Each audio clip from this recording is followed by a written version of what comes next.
दूसरी टैक्सी इसलिए लेनी पड़ती है, जो दूसरी टैक्सी होती है वो चैन होते हैं उनके टायर के नीचे, वो लगा के फिर वो ऊपर जाते हैं।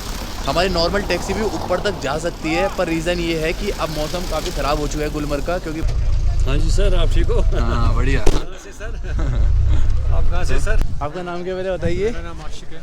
आशिक नाम है, वाह, नाम में आशिक ही है।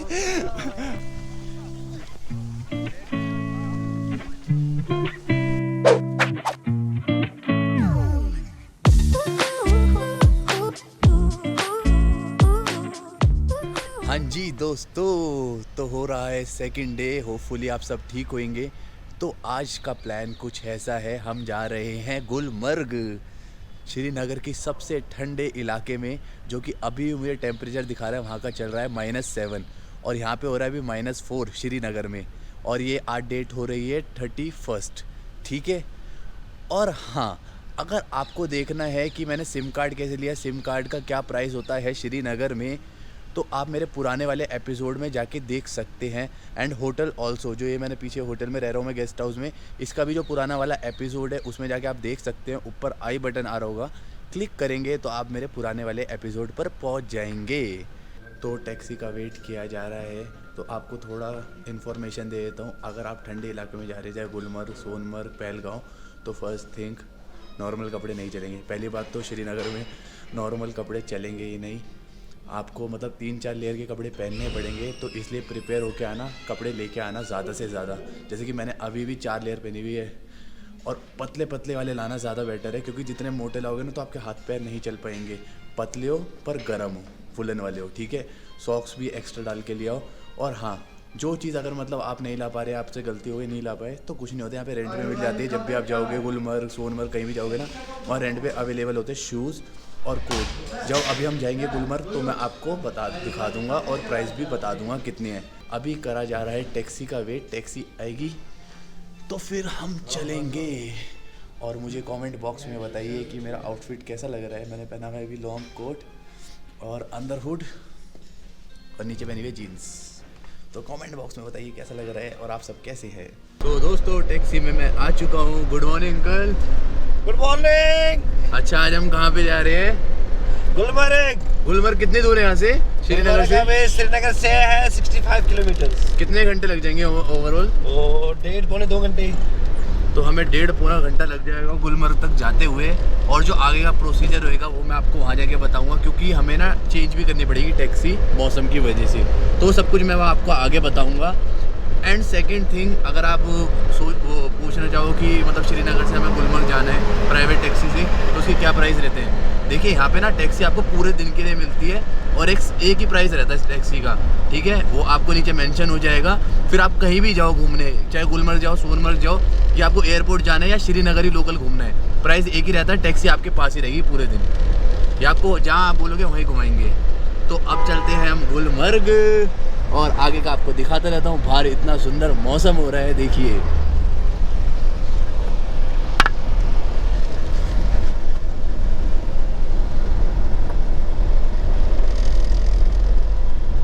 तो आपका स्वागत है टनमर्ग में।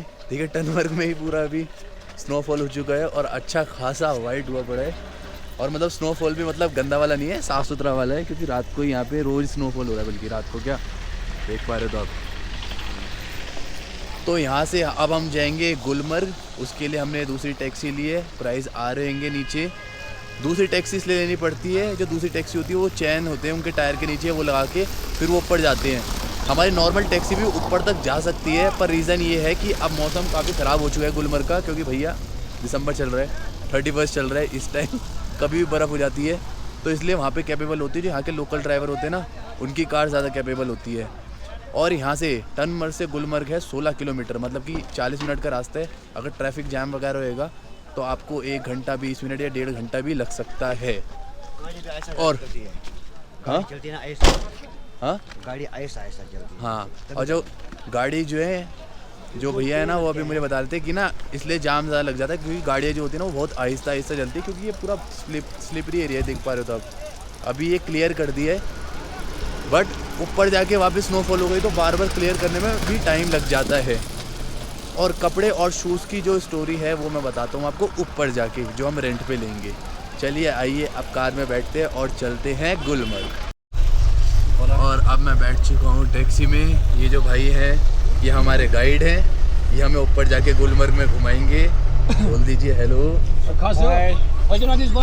और जो साइड में चला रहे हैं ये दूसरे हमारे टैक्सी ड्राइवर है। हाँ जी बोलिए हेलो। हाँ जी सर, आप ठीक हो? हाँ बढ़िया। सर आप कहाँ से सर? मैं हूँ दिल्ली से। बहुत अच्छा। तो ये यहाँ के लोकल ड्राइवर है, तो ये लेके जाएंगे हमें अब गुलमर्ग। देखिए ऊपर का मौसम कैसा हो रहा है। अगर आप अपनी कार से आ रहे हैं गुलमर्ग तो मैं आपको रिकमेंड करूँगा कि टनमर्ग की पार्किंग में अपनी कार खड़ी कर देना और यहाँ की लोकल कार रेंट पे ले लेना, क्योंकि उनको काफ़ी एक्सपीरियंस भी होता है यहाँ पे चलाने का, यहाँ के रास्तों पे चलाने का कार। और दूसरी चीज़, अगर आप अपनी कार लेके जाओगे तो आपकी कार के बिन बात के टायर जो वो भी काफ़ी ख़राब हो जाएंगे चैन लगाने से। और हाँ, अगर गड्ढे वगैरह में फंस गई आपकी कार तो काफ़ी लंबा जाम भी लग जाता है यहाँ पे। हाँ जी दोस्तों, तो आपका स्वागत है गुलमर्ग में। बहुत ज़्यादा ठंड है यहाँ पे, हद से ज़्यादा। अभी हो रहा है -5 डिग्री और दिन के बज रहे भी 12। और हाँ, जिन लोगों को होगी ना, सोचते ही कि मतलब गुलमर्ग में सफाई कौन करता रहता है स्नो की, जैसे स्नोफॉल होती है। देखो इतनी बड़ी बड़ी गाड़ियाँ लगाई हुई हैं, ट्रक्स, ये सब सफाई करते रहते हैं यहाँ के स्नो की, जो बीच में रास्ते में स्नोफॉल आती है। इसलिए कहते हैं यहाँ पे कि ना 12 माह से मतलब 12 महीने गुलमर्ग चालू रहता है। मतलब ऐसा नहीं है कि अगर हैवी रेनफॉल हो गई तो गुलमर्ग बंद हो जाएगा। जैसी रेनफॉल होती है ये बड़े जो ट्रक हैं ये आके साफ़ कर देते हैं। अब यहाँ से अभी आगे का प्लान मैं आपको बताता हूँ कैसे जाएंगे अंदर। गाड़ी जो है वो पार्किंग में लग गई है टैक्सी। चलिए हम अंदर चलते हैं, यहाँ से गुलमर्ग स्टार्ट है। देख रहे हो उसे धुआं। तो अभी हम फ़िलहाल जा रहे हैं वॉक करते हुए गंडोला के पास, वहाँ पता करते हैं, क्योंकि ऑनलाइन जो है वहाँ तो हो चुका है आउट हो चुका है, मतलब कि टिकट नहीं है, अनअवेलेबल है। यार पता है क्या, मैंने सोचा था कि ऑफलाइन ले लूँगा, नहीं तो मैंने पता है कल रात को ही देखा था अवेलेबिलिटी टिकट 31 की, पर अब अनअवेलेबल दिखा रहा है। अब देखते हैं यार क्या होगा, वहाँ पे आगे देखते हैं। अगर ऑफलाइन मिल गए तो बहुत बढ़िया, नहीं तो फिर यहीं पे एंजॉय करेंगे आसपास, क्योंकि यहाँ चारों ओर बर्फ़ ही बर्फ़ है। मुझे बेसिकली मतलब ऊपर तो क्या जाना था कि ऊपर भी बर्फ़ है, नीचे भी खूब बर्फ़ ही है, क्योंकि 31 देखो ऊपर हम गंडोला से क्यों जाते हैं, इसलिए जाते हैं जब हम समर वाले वीक में आते हैं तो ऊपर बर्फ़ मिल जाती है। पर अब तो नीचे ही चारों ओर बर्फ़ है, तो बर्फ़ का कोई प्रॉब्लम नहीं है। मुझे गंडोला से इसलिए आना था क्योंकि मुझे गंडोला की राइड करनी थी, क्योंकि वो वर्ल्ड सेकंड हाईएस्ट वो है राइड है, लॉन्गेस्ट गंडोला राइड। ये देखिए ज़रा सुंदर गुलमर्ग, आपके पैरों में सामने हर जगह आपको चारों ओर बर्फ़ ही बर्फ़ मिलेगी बस। और हाँ देखिए, जैसे आप पार्किंग पे उतरेंगे ना, वहाँ से ना आपको कहेंगे कार ले लीजिए और आपको गंडोला तक छोड़ देंगे, या वो इनकी वो स्कीट टाइप होती है उस पर बिठा के लेके आएंगे गंडोला तक। पर इतना दूर नहीं है गंडोला, वो देखो सामने है, वहाँ पे इतना दूर नहीं है, तो इसका पैसा वेस्ट करना मेरे ख्याल से वेस्ट ऑफ मनी है। आओ और वॉक करते हुए चले जाओ। और ऐसा मतलब इंक्लाइन या डिक्लाइन वो भी नहीं, ट्रैक सीधा रोड है बिल्कुल। तो यहाँ पे ये वाला पैसा वेस्ट करना मेरे ख्याल से कोई वर्थ नहीं है। वॉक करते हुए जाओ, सबसे बेस्ट है गंडोला तक। आप देखते हैं कि गंडोला पे हमें टिकट मिलती है या नहीं मिलती। यार मिल जाए ज़्यादा बेटर है, क्योंकि राइड हो जाएगी गंडोला की, मज़ा आएगा। चलो आओ, चल रहे हैं वॉक करते हुए। मौसम हो रहा है बहुत सुहाना और बर्फ़ है चरम सीमा पे, ठंड भी है चरम सीमा पर। तो देखिए यार, मूड ऑफ हुआ मेरा कि मैं गंडोला नहीं कर पाया। उसका रीज़न ये है कि देखो रात को ना जो ऑनलाइन है, जब तो शो कर रही थी टिकटें, पर सुबह ऑनलाइन टिकट फुल हो चुकी थी। और यार मुझे तो ना लगा था कि वहीं जाके ले लूँगा, मुझे क्या पता था कि इतनी जल्दी फुल आ जाए यहाँ की गंडोला की टिकटें। तो अब ऊपर जाने का तो मेरा कोई प्लान नहीं है। उसका रीज़न ये है, ऊपर भी सेम बर्फ़ है, यहाँ भी सेम बर्फ़ है, यहाँ भी 2-2 इंच की बर्फ़ हो चुकी है, ठीक है। तो यहाँ पे मैं स्पोर्ट्स एक्टिविटी करता हूँ। चलो आओ स्टार्ट करते हैं कुछ स्पोर्ट्स एक्टिविटी, और यहीं पे एंजॉय करूँगा, क्योंकि अगर मैं साइट सीन देखने का, साइट सीन में टाइम वेस्ट हो जाता है, फिर साइट सीन नहीं देखना, वो बोरिंग लगते हैं मुझे। मैं कुछ करूँगा स्पोर्ट्स एक्टिविटी। चलो आओ। तो मैं यहाँ पे स्केटिंग करूँगा। ये भाई लोग हैं, बोल दो हेलो। हेलो। पहले ये मुझे सिखाएंगे कैसे करनी है, क्योंकि मुझे आती तो है नहीं। फिर उसके बाद करके देखेंगे, देखते हैं हो पाती है या नहीं हो पाती। शूज़ हमें ये वाले पहनने पड़ेंगे, शूज़ अपने को दूसरे वाले पहनने पड़ेंगे, ये वाले। भाग साहब के आयो चाट को ज़्यादा भाग आलू को भाई डर लग रहा है वैसे। इसको आगे आ जा पहले। हाँ, और आगे आ जाओ, और आगे आ जाओ। हाँ, गया। लेफ्ट वाला ऊपर करो, लेफ्ट वाला ऊपर। हाँ, पहले आगे टो फंसाना है। हाँ, हील प्रेस करो, प्रेस जोर से। हाँ, राइट वाला करो, राइट वाला आप। तो दोस्तों अब हमारे टीचर हमें सिखा रहे हैं कैसे स्कीट करनी है। गुलमर्ग की सबसे फेमस स्पॉट है ये। अगर आप आ रहे हो गुलमर्ग तो ये ज़रूर करो एडवेंचर। चलिए बताइए। ठीक है, हाँ, पेट पूरा आगे होना चाहिए। पीछे की तरफ गिर गया तो ठीक है, जितना नहीं आगे आएगा। ओके, धीरे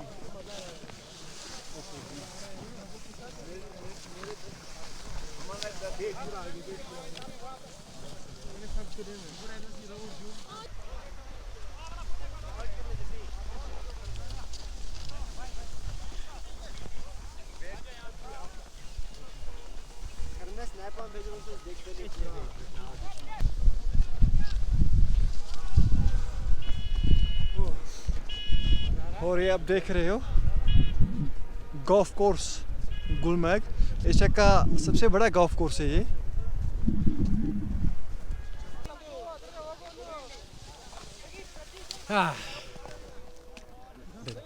बहुत अमेजिंग है सीरियसली गाइस। आ रहे थे ज़रूर करो, मस्त है ये, सीख जाओगे जल्दी जल्दी।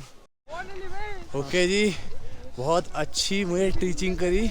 आपका नाम क्या पहले बताइए? मेरा नाम आशिक है। आशिक नाम है, वाह, नाम में ही आशिक ही है। तो इन्होंने हमें इतना अच्छी तरीके से स्केटिंग करना सिखाया। और अगर आपको कभी भी गुलमर्ग आना है तो आप इनसे कांटेक्ट कर सकते हैं। आप अपना नंबर बता दीजिए। 9797795548। तो अगर आपको स्केटिंग करनी है यहाँ पे आइए, आराम से स्केटिंग करिए। एक दो बार गिरेंगे तो नहीं, मतलब डिसबैलेंस हो गए थोड़ा, मैं तो गिरा ही नहीं, चाहिए बताऊँ। फिर उसका सीख जाओगे आप स्केटिंग करना। शायद थोड़ा अभी ब्लैकआउट से वीडियो आ रही है क्योंकि सूरज कहीं भी नहीं है। चलो अब चलते हैं, मैं शूज़ चेंज करता हूँ अपने। ये स्केटिंग वाले शूज़ पहने हुए मैंने अभी, ये वाले शूज़ पहने हुए मैंने, और सामने वहाँ पे शूज़ उतार के चेंज करूँगा मैं अपने शूज़। देखिए दोस्तों, मैंने काफ़ी सारी स्पोर्ट्स एक्टिविटी करी और 2-3 घंटे मैंने यहाँ पे एंजॉय किया, पर मैं सब कुछ शूट नहीं कर पाया क्योंकि यहाँ के मुझे नेचर का भी एंजॉयमेंट लेना था।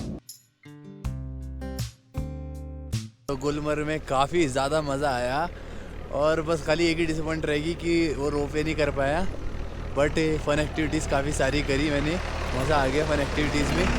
और यार मतलब देखो, एक होता है ना कि मतलब आप सोच रहे हो कि मैं ऊपर क्यों नहीं गया गुलमर्ग में एंजॉय करने। उसका रीज़न ये है कि जब मुझे यहाँ पे ही बर्फ़ मिल रही है 2-2 फुट की चारों ओर, तो मैं ऊपर जाके करूँ क्या। मैं ऊपर बस रोप वे की वजह से जा रहा था क्योंकि मैं रोप वे के एंजॉयमेंट लेना था। अब वो रोप वे है ही नहीं तो फिर क्या करना ऊपर जाके, है ना। और हाँ, होटल्स वगैरह का भी गुलमर्ग का बताता हूँ, आओ पहले बाहर चलते हैं, चलिए आइए। और हाँ, ये कपड़े और शूज़ का भी चलो भारी बताऊँगा, चलो। ओके, अब हम आ चुके हैं गुलमर्ग की मार्केट में। ये पूरी मार्केट है पीछे की साइड मेरे। अभी खाने का मैंने ऑर्डर दिया है, जब तक खाने का ऑर्डर तैयार होता है मतलब खाना, जब तक मैं आपको थोड़ा जो आपके क्वेश्चन है उसके आंसर्स दे देता हूँ। जैसे कि फ़र्स्ट चीज़, ये जो मैंने जैकेट और शूज़ लिए कितने के लिए, ये दोनों 300 की है क्योंकि अभी ऑन सीज़न है तो इसलिए ज़्यादा महंगे हैं। अदरवाइज़ 250 या 200 रुपये में भी मिल जाते हैं। पर एक और चीज़ है कि जितनी आप बार्गेनिंग करोगे उतना बढ़िया, नहीं तो 500 रुपये में भी मिल सकते हैं आपको यहाँ पे। मतलब कि 500 रुपये की, मतलब इतने कॉस्टली भी हो सकते हैं ये। तो 300 के मुझे पैसे लग गए थे। सेकंड चीज़ कि मेरा ना सबसे ज़्यादा अच्छा, मतलब बहुत ज़्यादा मन था कि गुलमर्ग में आके ना मैं होटल में 1 नाइट स्टे करूँगा। पर मैंने ना, मतलब मेरा तो पूरा प्रॉपर फाइनल था कि मैं यहाँ पे आके लेऊँगा होटल, ठीक है ना। यहाँ पे जो होटल्स है वो फुल है, सबसे मेन चीज़ है। सेकंड चीज़ ये आती है कि जिस मौसम में मैं आया हूँ दिसंबर में, अगर आप दिसंबर में आते हैं या जनवरी में भी आते हैं नेक्स्ट मंथ में भी, तो यहाँ रहना भी बेकार है। उसका रीज़न ये है, यहाँ पे पड़ जाती है स्नोफॉल होती रहती है कभी भी, और अगर स्नोफॉल हो गई ना तो आप नीचे नहीं उतर पाओगे क्योंकि गाड़ियाँ नहीं चलेगी। फिर पहले जब वो स्नोफॉल साफ़ होगी फिर आप नीचे जा पाओगे, तो मतलब आपका टाइम काफ़ी ज़्यादा बर्बाद हो सकता है। इसकी वजह से ना यहाँ पे जो लोग यहाँ पे रुके थे उनको 1 नाइट की जगह 2-2 नाइट यहाँ पे स्टे करना पड़ गया, उसकी वजह से ही, फॉल की वजह से ही, स्नोफॉल की वजह से।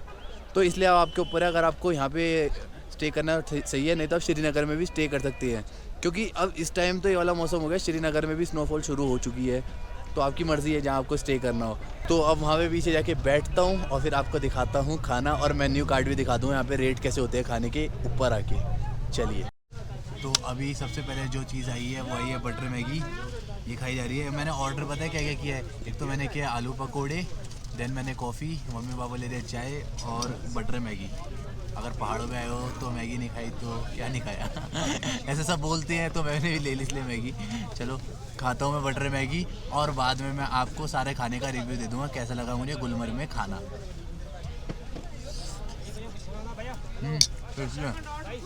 गुलमर्ग में जहाँ से हमने खाना खाया मैं उसका मेन्यू कार्ड डाल देता हूँ, आप पॉज करके वीडियो देख लेना।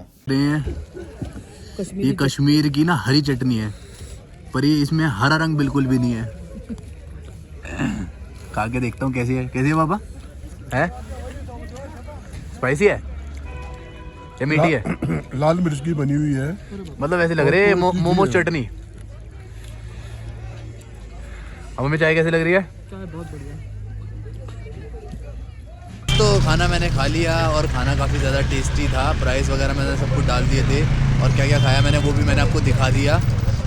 अब पहले मैं थोड़ा यहाँ पे वॉशरूम देख के आऊँ, ठीक है? अब मैं पहले थोड़ा फ्रेश होके आता हूँ यहाँ पे पीछे जाके वॉशरूम में, देन उसके बाद आगे का प्लान बताता हूँ क्या है आगे का प्लान। धूप आ चुकी है पूरे सर पे, अब काफ़ी सुंदर हो गया मौसम।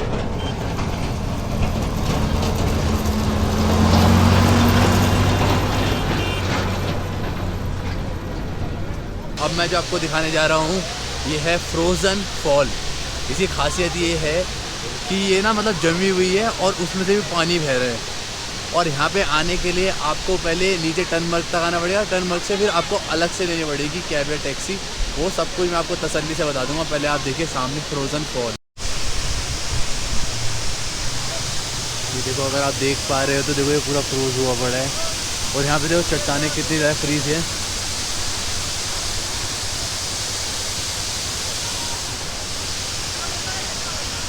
और अगर आप आ रहे हैं यहाँ पे फॉल पे तो ध्यान रखना, यहाँ पे ब्लैक आइस बहुत है तो फिसल सकते हो। अभी मैं कुछ आंसर देता हूँ, उसके बाद और सारे आंसर मैं दूंगा आपको आराम से होटल पूछ के, क्योंकि अभी मेरी जो नाक है बहुत सुन हो चुकी है, बोला नहीं जा रहा, ठंड बहुत है यहाँ पे, माइनस में हो रहा है टेम्परेचर। देखिए गाइड लेना ज़रूरी है क्योंकि वो अच्छी तरह आपको आइडिया दे देगा कि क्या क्या करना है आपको एक्टिविटीज़, क्योंकि यहाँ पे बहुत ज़्यादा कन्फ्यूज़न है अदरवाइज़, ठीक है। सेकंड चीज़, टनमर्ग तक आने के लिए आपको 1500 रुपये देने पड़ेंगे गाड़ी वाले को। और अगर आप आते हो इस टाइप की स्कूटर से तो इनके अपने अपने कार्ड्स होते हैं। तो ये 2 पॉइंट दिखाने वाले थे मुझे और 2 पॉइंट के 2500 रुपये ले रहे थे। तो मम्मी पापा भी मेरे साथ थे, बोला ही जा रहा है यार पूरी लड़खड़ाई जवान। तो मम्मी पापा भी मेरे साथ थे, तो मैंने सोचा कि भाई ऐसा करते हैं गाड़ी से ही चलते हैं, 1500 रुपये देंगे, वो ज़्यादा बेटर है। पर हाँ, वो भी हमारा लक अच्छा है, वैसे गाड़ियाँ आती नहीं है वाले रास्ते पे, उसका जो रास्ता है ना वो बहुत ज़्यादा नैरो है और उस पर ज़्यादा कैपेबल नहीं रह पाती है। और दूसरी जगह जो गाड़ी वाले आते हैं ना उसमें ट्रैफिक जाम बहुत ज़्यादा जाता है, क्योंकि नैरो है ना रास्ता, तो टाइम बहुत ज़्यादा खर्च होता है। पर आज थोड़ा खाली है तो इसलिए हो गया। अगर आप अकेले हैं, सोलो हैं, तो बेस्ट है ये, इसका ट्रिप लीजिए। अगर फैमिली के साथ हैं तो कार चाहिए, वो ज़्यादा बेस्ट है। और सारे आंसर्स मैं आपको दूंगा होटल जाके आराम से, क्योंकि देख रहे हो पूरी नोज़ जो है रेड हो गई है और बोला जाने रहा जवान लड़खड़ा रही है। चलिए आइए, देखो व्यू कितना ज़्यादा सुंदर है सामने। तो जी टनमर्ग में मैं वेट कर रहा हूँ भैया का, जो मतलब हमें टैक्सी से लेके जाएंगे श्रीनगर। थोड़ा अब ट्रैफिक जैम भी हो गया, अगर आप मेरे पीछे देख पा रहे हो तो ना मैं होटल में जाके आराम से बैठ के आपको बता दूँगा, ठीक है ना, क्योंकि रोडे चलते हुए रोड पे क्या बताऊँ। पर ये है कि यहाँ पे थोड़ा नीचे आके मौसम बेटर हुआ है टनमर्ग में, तो वहाँ तो बहुत ठंड थी नेक्स्ट लेवल की, पर ठंड यहाँ भी उतनी ही है और थोड़ी कम है। अपनी टैक्सी आ गई और कांगड़ी पे हाथ पैर सेके जा रहे हैं, क्योंकि दोनों इतने ज़्यादा फ्रीज हो चुके कि पता नहीं चल रहा है भी या नहीं है। तो कितना अच्छा है यहाँ पे। कश्मीर में आपको हर किसी के घर में मिल जाएगा, या शॉप्स में या कार में भी लोग रखते हैं इसको। इसके अंदर कोयले होता है जला हुआ। हाँ जी दोस्तों, तो फाइनली मैं आ चुका हूँ होटल में। गुलमर्ग से मैं आ गया हूँ श्रीनगर में और टेम्परेचर यहाँ पे हो रहा है 1 degree Celsius, only 1 degree Celsius हो रहा है यहाँ पे। पहले अंदर चलते हैं क्योंकि वहाँ पूरा सेंट्रलाइज है एसी हीटर वाला, तो वहाँ पे आके बात करूँगा क्योंकि बाहर हो रही है बहुत ज़्यादा कपकपाहट। चलिए अंदर, फिर आपको सब कुछ क्लैरिटी करता हूँ। यहाँ पे आके अंदर आके थोड़ा सुकून मिल रहा है। मैं रिसेप्शन पे बैठा हूँ, आराम से पूरा खाली है पूरा रिसेप्शन। तो आपका थोड़ा क्लैरिफाई कर देता हूँ चीज़ें। देखिए गुलमर्ग का जो ट्रिप है मेरा, जो मैंने पहले सोचा था वो मैं आपको बताता हूँ मैं क्या करने वाला था। मैं वहाँ 1 नाइट स्टे करता और दूसरी चीज़ मैं वहाँ गुंडाला राइड करता। बट वन नाइट स्टे के लिए वहाँ पे मुझे रुकना पड़ता और वहाँ अभी स्नोफॉल ना कभी भी हो जा रही है। और अगर आप स्नोफॉल हुई, जब तक स्नोफॉल हटेगी नहीं, जब तक आप नीचे नहीं जा सकते, तो आपको एक और रात स्टे करनी पड़ जाएगी। मतलब 1 नाइट की 2 नाइट भी वहाँ पे स्टे हो सकती है फिर आपकी। जैसे कल जो मतलब स्टे किया था ना, कल लोगों ने स्टे किया था, तो वह आज उतरे हैं। सोचो मतलब कि ये कहानी हुई है। जैसे जिनको कल उतरना था वो आज उतर रहे थे, क्योंकि आज जाके साफ़ हुआ था। कल तक भी मतलब स्नोफॉल थी तो कोई जा नहीं सकता था ऊपर गुलमर्ग में। सेकंड चीज़ आती है इसकी गुंडाल राइड की। देखिए उसका सीधा ये है कि ना, उसकी ना ये साइड है, ये साइड है, ये सरकारी साइड है। इसका मैं लिंक डिस्क्रिप्शन में डाल दूँगा। ये आप एक या 2 दिन पहले बुक कर लीजिए। जब भी आप गुलमर्ग जा रहे हैं अपना स्लॉट ले लीजिए। अदरवाइज़ अगर अवेलेबिलिटी नहीं मिलेगी तो फिर आप वहाँ जाके नहीं ले सकते। मैंने ट्राई किया कि चलो ऑफलाइन मुझे मिल जाए, पर वहाँ पे ना ये होता है 3000 एक दिन में टिकटें दी जाती हैं और 3000 तक फुल हो चुका था तो मुझे टिकट मिली नहीं। तो मैं इसके मतलब गुंडाल राइड की वजह से मैं फ़ेज़ 1 तक जाता हूँ। वहाँ ना 3 तरह के फ़ेज़ होते हैं, फ़ेज़ ग्राउंड, फ़ेज़ 1, फ़ेज़ 2। और मतलब ये फ़ेज़ वाइज भी इसलिए बांटा हुआ है। देखो जब लोग समर में आते हैं ना, तो उस टाइम तो फ़ेज़ 2 पे जाके बर्फ़ मिलती है, फ़ेज़ 1 में भी बर्फ़ नहीं होती और ग्राउंड पे भी बर्फ़ नहीं होती। तो हम गुलमर्ग जा क्यों रहे हैं, बर्फ़ के लिए जा रहे हैं, है ना। और जब बर्फ़ मुझे नीचे ही मिल जा रही है तो फिर मैं फ़ेज़ 1 तक जाके करूँगा क्या। तो मैंने सोचा चलो यहाँ पे एंजॉयमेंट करते हैं, इसलिए मैंने साइट सीन वगैरह भी नहीं किया, क्योंकि मैं बर्फ़ के साथ एंजॉय करने गया था। तो जी गाइड का सीन कुछ ऐसा है। देखो मेरे साथ तो मम्मी पापा थे, मेरी फैमिली थी, तो ना मैंने सोचा कि गाइड ले लेता हूँ, क्योंकि वो काफ़ी हेल्पफुल रहा हमारे लिए। तो खासकर उसका रीज़न ये, जैसे हमारे पास कुछ सामान वगैरह थे तो भाई ने कैरी कर लिए, इसलिए हम ज़्यादा मज़े कर पाए। क्योंकि सामान हाथ में लेके कैरी करके मज़े नहीं कर पा सकते आप स्नो में, ये तो 100% लिख के ले लो आप, ठीक है। तो मेरे लिए तो गाइड भाई वर्थ था। 800 रुपये में बहुत बढ़िया था। अभी आपकी मर्ज़ी, आपको गाइड करना है या नहीं करना। आशा करता हूँ कि आपको ये वाली मेरा एपिसोड अच्छा लगा होगा। अगर अच्छा लगा तो लाइक कर देना। और अदर क्वेश्चन हो आपके गुलमर्ग से रिलेटेड या श्रीनगर या कश्मीर से रिलेटेड, तो आप कमेंट बॉक्स खाली है, पूछें मुझसे दुनिया भर के क्वेश्चन। जल्दी से जल्दी आपको रिप्लाई मिलेगा। और हाँ, आपको और इंस्टेंट रिप्लाई चाहिए तो मेरा इंस्टाग्राम अकाउंट है, वहाँ पे आके मुझे डीएम कर दीजिए। आपको यहाँ पे लिखा भी आ रहा होगा मेरे इंस्टाग्राम अकाउंट का नाम, वहाँ पे आके डीएम कर दीजिए। मैं आपको सब कुछ बता दूँगा, A to Z इन्फॉर्मेशन। वैसे भी काफ़ी लोगों का मुझे डीएम आता रहता है इंस्टाग्राम अकाउंट पर भी, पर यूट्यूब के कमेंट पे पूछोगे ज़्यादा बेटर है, ठीक है। हाँ, और आशा करता हूँ आपको मेरा ये एपिसोड अच्छा ही लगा होगा। बार बार रिपीट कर रहा हूँ ये चीज़ तो बस ठीक है, स्टे कनेक्टेड। कल का प्लान कुछ ऐसे अभी नहीं बता रहा, कल का प्लान नहीं तो स्पॉइल हो जाएगा। कल ही बताऊँगा कल का प्लान, तो स्टे कनेक्टेड। चलो अच्छा खाना खाओ, सी यू।